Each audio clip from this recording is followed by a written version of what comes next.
Alright, gotta work on the toilet today. October 29th, 1979. Many of you were not born when this toilet was manufactured. And the big problem here is this not a flapper situation from 1979. It's amazing it's lasted this long. I've never seen one of these anywhere but this toilet. It's probably a system that wasn't used very much even when it was around, but it's pretty much a dinosaur, some weird plunger mechanism. The trouble with it is that the bottom part of it attaches directly into the tank. So to replace this with a flapper, I have to take the tank off. And that's a big deal. And that's why I've been putting this off for many years. But finally, this has to get done. So we're taking the tank off. We're also replacing this flush valve. We're replacing the handle, we're replacing the seat. Okay, got the tank off. I bought these deep well nut drivers so that it would make it easier to get off. You know, you gotta use like a big long screwdriver. And of course my biggest one is 1/2 inch. The nut was like 9/16, so just a hair too big. So this was useless. I had to use those, which I had to grab blindly from this side because there's no room for me to get in on that side and see what the hell I'm doing, and it was a big pain in the butt. But we got it off and we didn't break it. Now we got to get this thing out of here. Well, I'm only using one hand, but when I use the other hand, we'll get it off. But that's how you do that. Okay, success. After 40 years, this stupid thing is finally out of the toilet tank. And look at that gasket. It's amazing that it was still holding water. But yeah. The actual tank to bowl gasket doesn't look that bad, but we're replacing it. Into the garbage. And there's the kit I bought to replace everything in there. Alright. So I had to put this fill assembly in cockeyed so that I wouldn't, cover that third screw hole in the back. And I was like, is this even the right assembly for this tank? But it came with 3 tank bolts. The vague and not very helpful instructions do show it cockeyed in this picture. They just say, don't cockeye it that way, cockeye it that way. Thankfully, the new modern tank bolts will work with my nut driver. So this is why they call it a deep well nut driver. It can go all the way in there. And then it grabs onto the nut. Okay, that's what that's about. And it's got the big giant straight slot, which is why we have the big giant straight slot screwdriver. Okay. Alright, so I'm going to throw the tank on, and then in the next video we'll deal with the fill valve, and the toilet seat, and the toilet handle. Here's our new tank to bowl gasket. The trick is to seat it in there, and then screw it down from the top so that it doesn't leak. So it's kind of like with a car tire. You gotta, do one, then the other 2, then keep going around, slowly lowering the whole thing down evenly. So with one hand you're in the top like this with the screwdriver, and with the other hand you're underneath with the nut driver. That's how you gotta do it.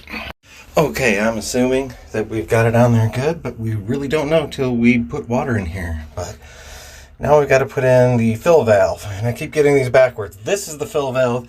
That's the flush valve. Anyway, these just kind of drop in. They're not that hard. Just don't forget this stabilizing nut. It's got to kind of go over the supply line before you drop the fill valve over. So you can get that going there. And then the supply line has its own slip nut that goes under that, like so. Okay, fill valve's in there. I raised it up to the correct water level, and there is our flapper. Now we're going to put on the new handle. Okay, important to note that the nut that holds on a tank handle threads backward. It's not lefty-loosey, righty-tighty. It's righty-loosey, lefty-tighty for those. Just in case one has ever driven you mad trying to replace it. They're threaded backward. Alright. Wish I could say it was done, but we gotta fill it up with water and see if it leaks. It's really taking its time.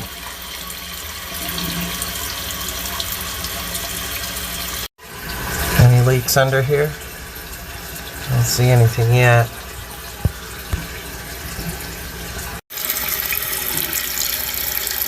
Almost there. I want to see you shut off. Oh, you gonna shut off? Uh-oh. Uh-oh.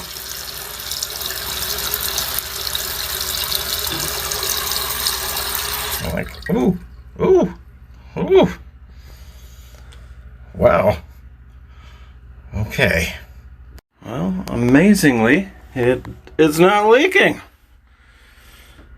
I say amazingly because I did it, and it was my first try. So that's going to be great when I do this professionally, being like, well, ma'am, amazingly, I managed to fix the thing. All right, we still got to replace the toilet seat, but let's do our first flush test. Let's see if this baby... Whoa! Oh, yeah! That's got some power now. All right, time to say goodbye to the old wooden toilet seat. Now we're going to replace it with a boring white seat. Okay, that's actually kind of an interesting design. The seat is designed to clip on to these mounting screws after there. That's, okay. Oh, I like that. Those are designed that you can tighten these down from the top. The nuts underneath have these little catches on them, so they'll catch on the underside lip of this here, and then you just screw it in from the top, and that catches, and it tightens, and it's great. And then you put the seat on. I really like that. No more loose toilet seat. Who made this? Bemis? How would I have to remember that? See that little padlock there? You just snap this whole thing down over, and then you twist it sideways, and there you go, man. Look at that. So beautiful. All right, one last flush test. Like I got cut off saying in the last video, this is an old 1970s tank, so it's bigger than modern tanks, and I'm overfilling it, so this thing is like super power, turbocharged, super flush.